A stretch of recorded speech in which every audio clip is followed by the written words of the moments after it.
Natalia Kaliada, welcome to Hard Talk. Thank you. Today we're going to talk about the Belarus Free Theatre, which you co-founded almost 10 years ago. Now you live in exile. Are you still committed to the Belarus Free Theatre? Absolutely. This is my life. And it's not just my life, it's life of my husband and our partner, Vladimir Sherbin, and life of 29 people who are still underground in Belarus, who perform every week.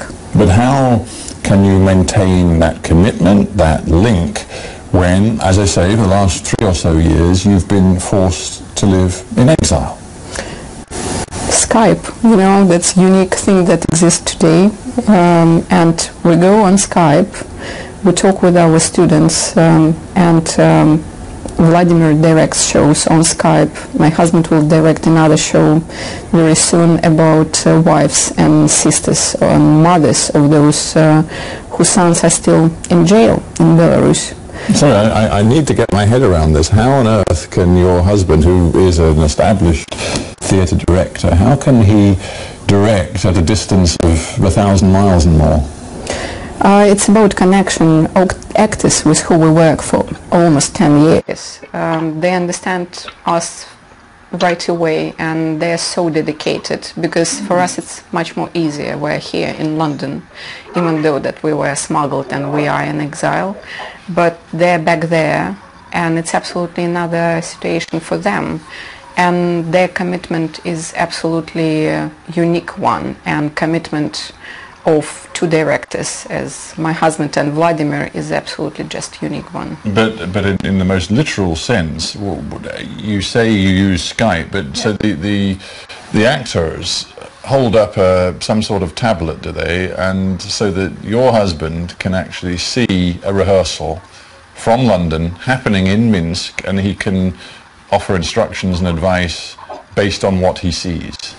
Yeah, it's pretty funny, I should say, how it looks, even though it's not funny in reality, because first of all, Belarus is one of those countries that is enemy of the internet. I believe you know about that. And in fact, they have a very sophisticated means of trying to block the internet, or those parts of the internet they do not like. The government bought Chinese filters before previous presidential elections, and it's possible to block it, and there are special hackers attacks, KGB, and this is what we still have, the only country from Soviet Union that still has secret police known as the KGB. Yeah, absolutely, and they have a special unit there with their hackers that hack all those websites that broadcast information that goes against what is happening of activities that is organized by the regime of Belarus. So when we rehearse, you need to have a computer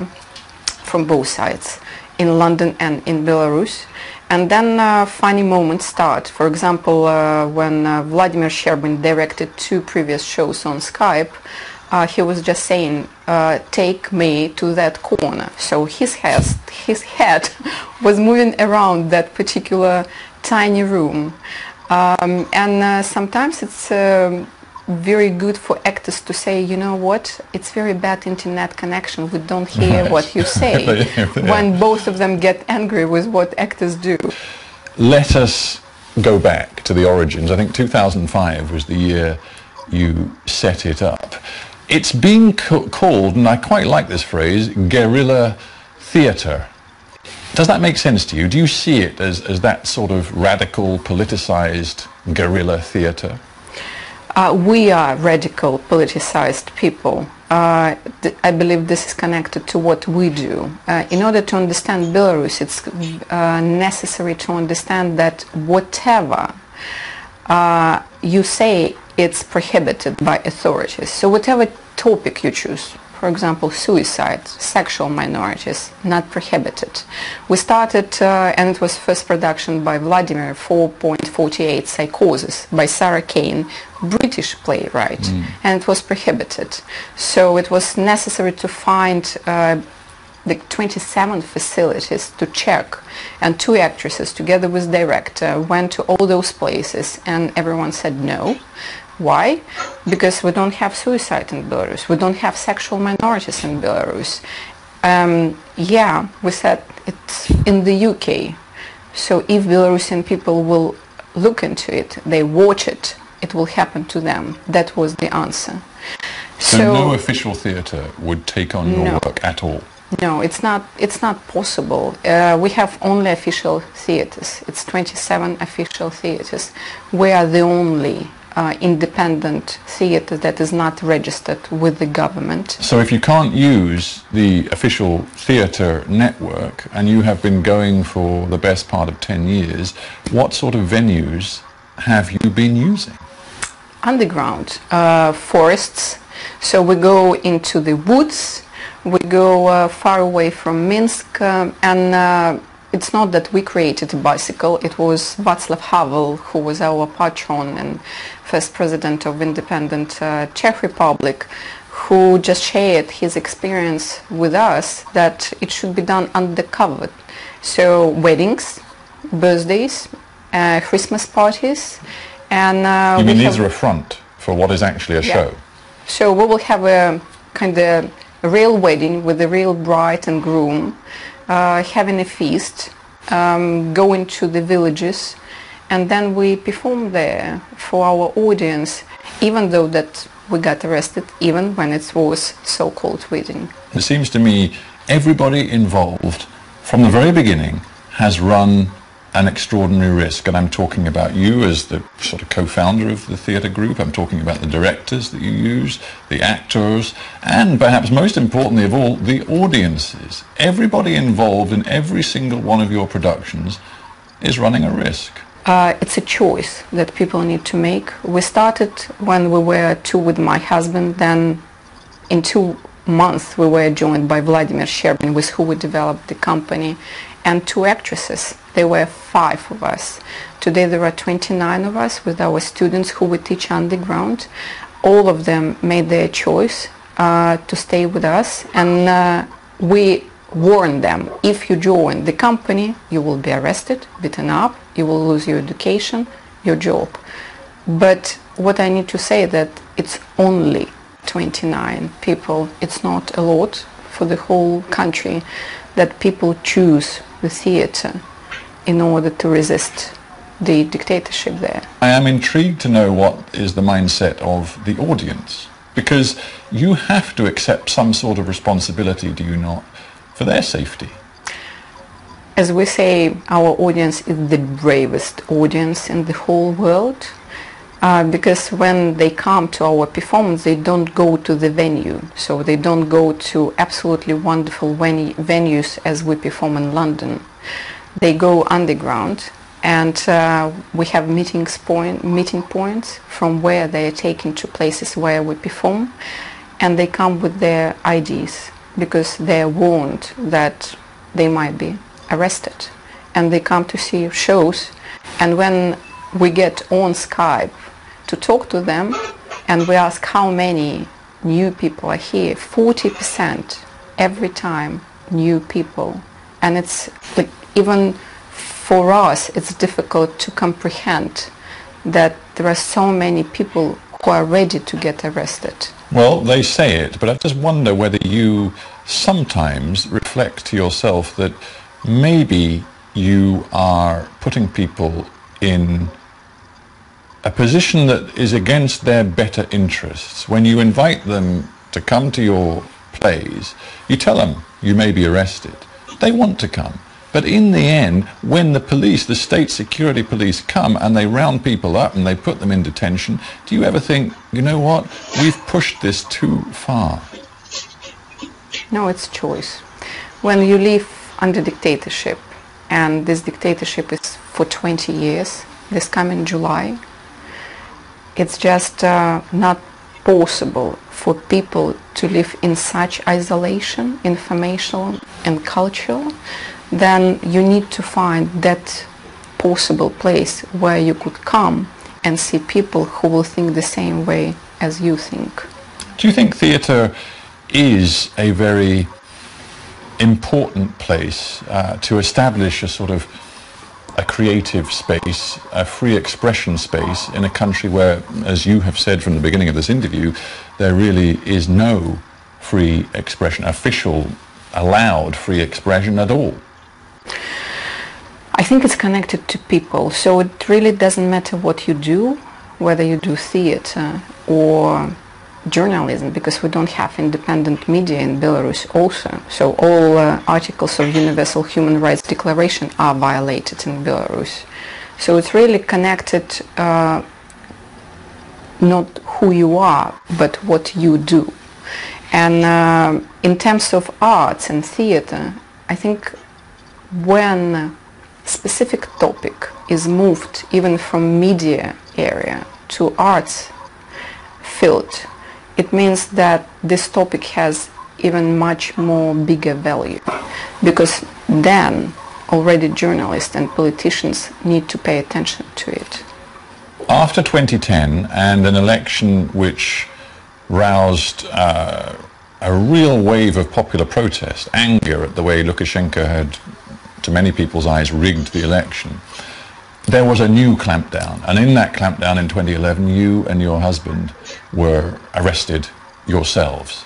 And this is where it gets really personal. You know, I just wonder if at that point you began to say to yourself, the risks I've been running have cost me too much. What happened to you, and how did you reflect on the experience that you had?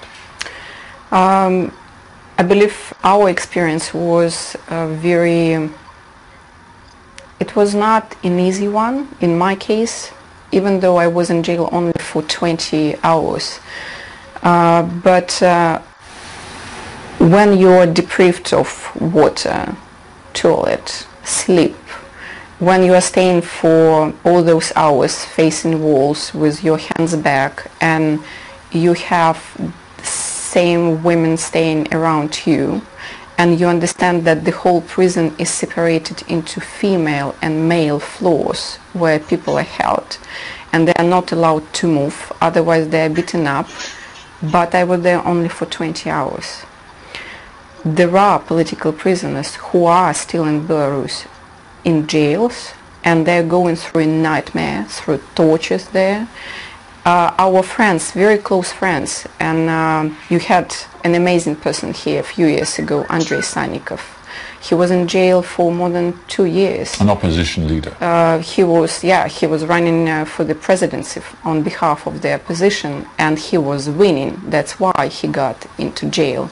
He was tortured, his wife was arrested, and authorities wanted to kidnap his 3-year-old son to send to an orphanage in order for his parents to stop talking, to stop tell the truth.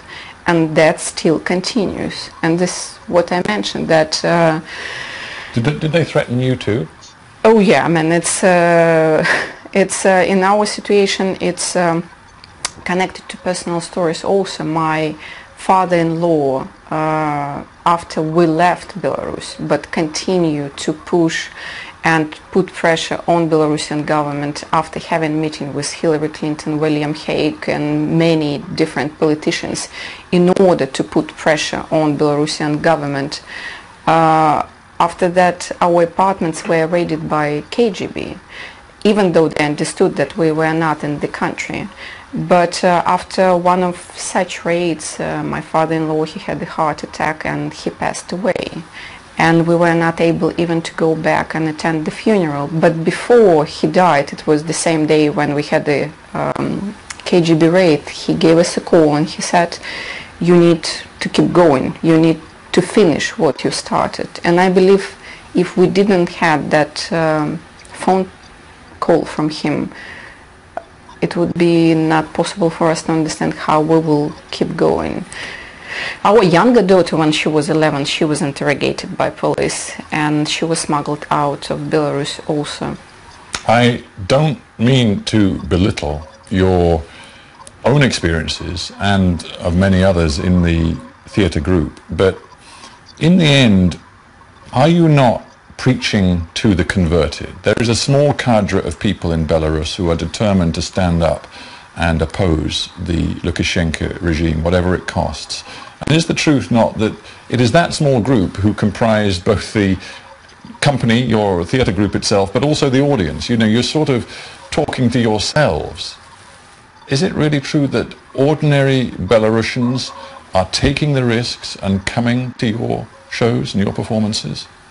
Of course. It's just ordinary Belarusians who are coming to our performances. And about small audience, when it was the 19th of December of 2010, when there were presidential elections, so-called ones, because we don't have real ones, even when there was no a single chance for oppositional leaders to have a proper time, live time on TV or radio, could you imagine that 50,000 people came there? So I don't consider that it's a small audience, and that was absolutely amazing moment when I was those hours in jail, when women who were from both sides of my hands, they were 68 and 72 years old, and they said, we came here for the first time for such the protest. And our husbands and sons are on other floors, and they were 99% of such people in that jail that moment. So it's a huge audience. It's a huge, but there is no such a repressive machine in other countries that exist in Belarus. Which matters more to you now? The consciousness raising that you do outside Belarus with the Young Vic Theatre and many others here in London, or the determination to keep the secret underground shows going inside your country? It's both. It's not possible for us to consider Belarus separately from the global context. Where have you put on shows? Outside of the UK, where you're based now, where else? Which countries have you sent the message about the Belarus Free Theatre?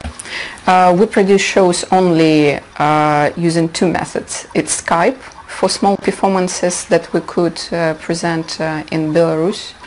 And we have absolutely a unique partner here. It's Falmouth University, with who we started our 3-year strategic partnership. They gave us the residency where we could produce our shows.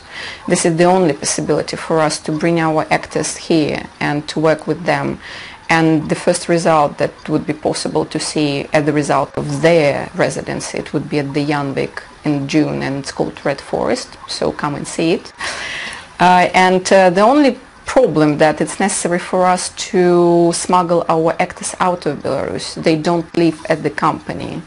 And this is a logistical nightmare, and it's very dangerous for them. Same time, we always appeal to issues, and we raise those particular topics that is not only covering Belarus, and it was always the nature of Belarus Free Theatre. We go to those countries of the world that don't have enough attention as we don't have. So just recently we come back from illegal refugees camps in Morocco, or from Bangladesh and India, and it will be on stage. So you want to get the message out there in as many countries, as in many countries also that perhaps have issues of freedom of expression, as you can. But let me put this to you quite bluntly. It isn't working. Lukashenko's been in power for 20 years. For 10 of those years, pretty much, you've been active in your theatre group, and frankly, today his grip on power is stronger than ever, and there are even signs that the EU is beginning to rethink its sort of isolation policy toward Lukashenko. It isn't working.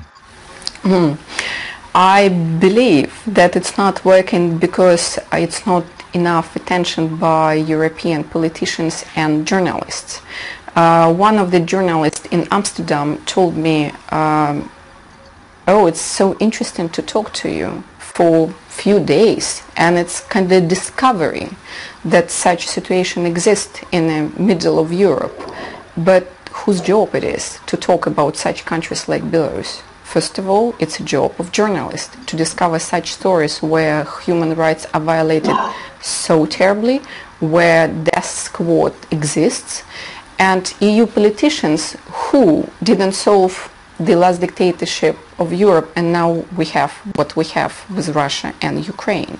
But isn't Ukraine and what's happened there, the crisis in Ukraine, something that perhaps European governments look at and they think, we know Lukashenko is repressive, we know he's a dictator, But frankly, the idea of having deep instability in Belarus, alongside that in neighboring Ukraine, is actually even worse. And goodness knows what Putin would do if Belarus became deeply unstable. Maybe they've decided that just leaving this man in place is the most pragmatic policy. I believe it's the biggest mistake, because then we need to go back to 1936 and to start to talk about Hitler, what's happened that time when Europe didn't do a proper job. So now we're in danger of going back to mutated system of the Soviet Union, but now it will be more sophisticated if it will not be solved. Lukashenko, if I may interrupt, Lukashenko said recently, I have set a task to show the European Union, the entire international community, that Belarus is a country that should be loved, appreciated and respected. You, Europeans, should appreciate us as your partners. Do you worry that actually, 20 years on, Lukashenko is beginning to win the argument in Europe? No, he's making just fools from European politicians, and it was his game for all these years. So he was blackmailing Russia with EU, and he was blackmailing EU with Russia. So this is exactly what's happening. But it's necessary to understand if in Belarus the best selling product, political prisoners, I believe it's important to understand that if he released, and this is what he says, I would release political prisoners, you give me money. So this is the end of the game. They either should put very tough economic and political sanctions in place, not only against Lukashenko now, but against Putin, and stop this game. Do you believe there will be a time when you can go back and direct and put on your shows yourself in your home country in freedom? I do believe it will be that time, but it's only possible to make it true if European Union and United States have a joint position on that part of the world and stop talking and just act. Don't tell me, show me. This is exactly what should be done by European Union and by United States politicians. We have to end there. But Natalia Kaliada, thank you very much for being on HardTalk. Thank you so much. Thank you, Natalia. And